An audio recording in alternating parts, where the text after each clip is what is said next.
We have the M1 Macbook Air, we have the 13-inch M1 Macbook Pro, we have the 14 and 16-inch MacBook Pros, and I lost over $5,000. This is Apple's biggest mistake. Hey, what's up? My name is Arthur Weiner, and right after the M1 MacBooks came out, I decided to get the M1 Macbook Air for my secondary tasks. I was using two machines at that time, the Asus ZenBook Pro Duo and the M1 Air. The M1 Air is portable, so I used it for my screenplays, watching movies, editing photos. I took it on my long trips because it's much more compact than the ZenBook, but then I realized that I can actually edit my videos on it, and eventually fully switched from ZenBook to M1 Air. However, when I jumped into After Effects, creating motion graphics, it started freezing and lagging. It was impossible to complete a project like this one with 4K animations, but kinda obvious, right? MacBook Air is not made for professional tasks like working with graphics and heavy video files. Vario.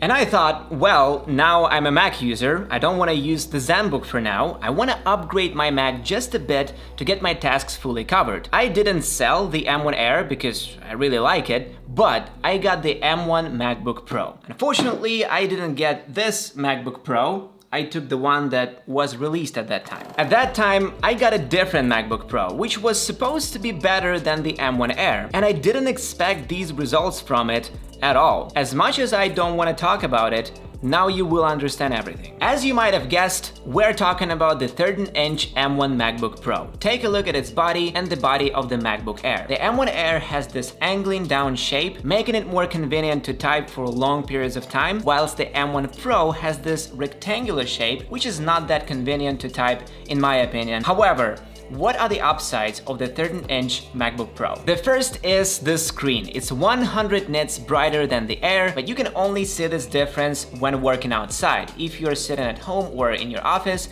the difference will not be noticeable. And the second is pretty obvious. Apple states on the website that you will get up to 20 hours of battery life. Go long, they say, so 2 hours more than the Air. But the fact of the matter is this: in real life, you will get approximately the same battery life on the Air and Pro models. I've had 16 hours of watching videos on the Pro and about 30 minutes less on the Air. So these upsides are kinda there, but let me get more specific. But what I really need this laptop for is creativity, so performance in professional software is much more important than just watching videos. We decided to test it out, so benchmark testing and real-life testing using Pro software. As you can see in the single-core benchmark, the 13-inch M1 MacBook Pro and the M1 Air show approximately the same results. The difference is only 1 point in favor of the M1 Pro. But in the multi-core benchmark, the M1 MacBook Air has 23 points more than the 13-inch MacBook Pro. It surprises me. But anyway, in the Geekbench 5, in a single-core and multi-core test, the results are about the same, but the OpenCL indicators are 12% higher on the M1 MacBook Pro. In practice though, it won't be noticeable, and here's why. Whilst both laptops do equally well when editing photos, browsing the web, and completing your office tasks, working on heavy graphics and video projects, problems arise on two devices. They are not that suitable for heavy graphics and editing. Don't get me wrong, they're both great and I'm still able to complete most of my tasks on these MacBooks, but definitely not all of them. For example, when I export something like this, a 4K project with a lot of graphic elements, it just freezes, the app shuts down, or the rendering speed gets very slow after some time. Both the M1 MacBook Pro and the M1 MacBook Air are equally well suited for light, medium, and medium heavy tasks. You can edit 4K 10-bit on both of them. You can even work in Unreal Engine, and I gotta say, it confidently competes with ZenBook Pro Duo. For example, I can work with H.265 footage on the 13-inch MacBook Pro, but I literally cannot work with this footage on the ZenBook. But the point is, both the 13-inch M1 Air and Pro are almost the same, and the Air is even thinner, lighter, more convenient typing experience. Why pay an extra $300? Why? No, really, the performance on both devices is almost the same, but I sure can feel this extra 300. The 13-inch M1 Pro could be the base Pro model for the base tasks, but why would I need this Pro model if the Air is perfect for this? On top of that, if you upgrade the Air with 512 SSD and 16 gigs of RAM, then there is no reason in the 13-inch M1 MacBook Pro. I guess I'm experiencing buyer's regret and I'm about to sell the Pro model, but keep the Air, of course. I don't need it. I spent an extra 300 on the M1 Air's clone.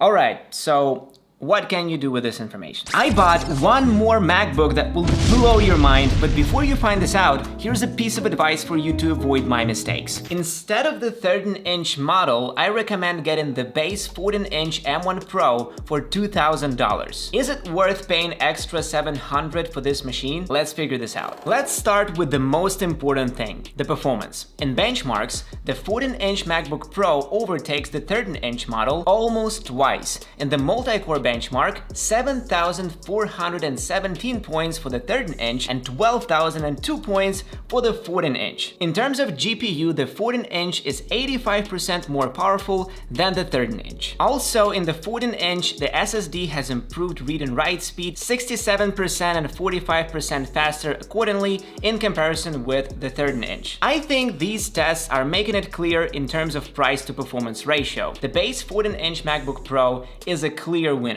But what about some real-life tests? Okay, Adobe Lightroom. In Lightroom, the performance is pretty much the same. However, the 14-inch model is slightly faster. So importing photos, 22 seconds for the 13-inch and 17 seconds for the 14-inch. In Final Cut Pro, 4K video renders out in 16 minutes on the 14-inch and 1 hour and 11 minutes on the 13-inch. Yes, that's right, the 13-inch M1 MacBook Pro is 4 times slower. So, is it worth paying extra $700 for this machine? I would say yes, but only if your workflow involves editing heavy footage or 3D renders, so things like ProRes, Blender, Unreal Engine. But if you edit simple videos for YouTube and social media and it's 8-bit H.264 footage from a semi-professional camera like Sony a7C, then I don't see a reason to pay more for the 14-inch M1 Pro.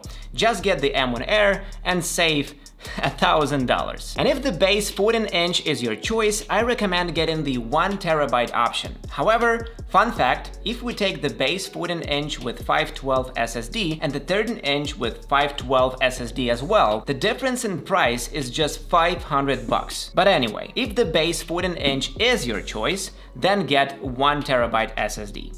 It's worth it. But eventually I decided to go with the base 16-inch model, not because it's much more powerful, but because I like the new display and I want to have the biggest one possible. Yes, it has 2 more GPU and CPU cores, but I didn't find it significant. I would still consider the base 14-inch MacBook a great option. I think that Apple's biggest mistake is to release a Pro MacBook, which is almost the same in performance with the MacBook Air. Well, that's... Hello darkness, my old friend.